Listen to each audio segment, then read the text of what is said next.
নমস্কার, কেমন আছেন সবাই? আমি তুহিনা নিয়ে চলে এসেছি পিওর ভেজ রেসিপি। বাজারে এসে গেছে নতুন আলু আর তার সঙ্গে এসেছে এঁচোড়। চলুন আজকের রেসিপিটা দেখে নেওয়া যাক। প্রথমেই এঁচোড় আলুটাকে খুব ভালো করে ধুয়ে বড় বড় করে কেটে রেখে দেব। আমি এটা প্রেসার কুকারে প্রায় 2 থেকে 3টে সিটি দেব। আপনারা চাইলেন পুরোটা কড়াইতেও করতে পারেন, বাট সময়টা অনেক বেশি লাগবে বলে তাই আমি প্রেসার কুকারে প্রথমে 2 থেকে 3টে সিটি দিয়ে খুব ভালো করে সেদ্ধ করে নেব। এখানে আমার এঁচোড় আলু খুব ভালো করে সেদ্ধ হয়ে গেছে। এবার রেডি করব গ্রেভিটা। তেল গরম হয়ে গেলে দিয়ে দেবো 1 চামচ মতন ঘি, 1 চামচ মতন হিং, ফোড়নে ইউজ করেছি গোটা জিরে, একটা শুকনো লঙ্কা।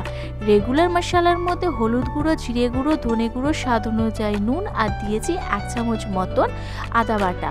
খুব ভালো করে মশলাটাকে কষিয়ে নেব। দিয়ে দেবো একটা গোটা টমেটো।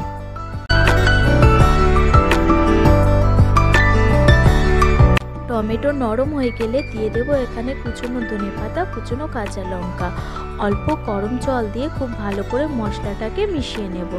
দেবো এখানে 2 ধরনের রেড চিলি পাউডার, একটা হচ্ছে কালারের জন্য, একটা হচ্ছে ঝালের জন্যে। দেবো এখানে মটরশুঁটি। খুব ভালো করে মিশিয়ে নিয়ে দিয়ে দেবো এখানে সেদ্ধ করে রাখা আলু আর এঁচোড়টা। আবারও খুব ভালো করে মিশিয়ে নিয়ে দিয়ে দেবো এখানে গরম জল। গরম জল দেবার পর ঢাকা দিয়ে প্রায় কিছুক্ষণ ফুটিয়ে দেবো। যেহেতু আমি এটা প্লেন স্টিম রাইসের সঙ্গে ট্রাই করব, তাই জন্য আমি গ্রেভিটা একটু পাতলা রেখেছি। নাবানোর আগে অল্প কসুরি মেথি দিয়ে গরম গরম স্টিম রাইসের সঙ্গে সার্ভ করে দেব।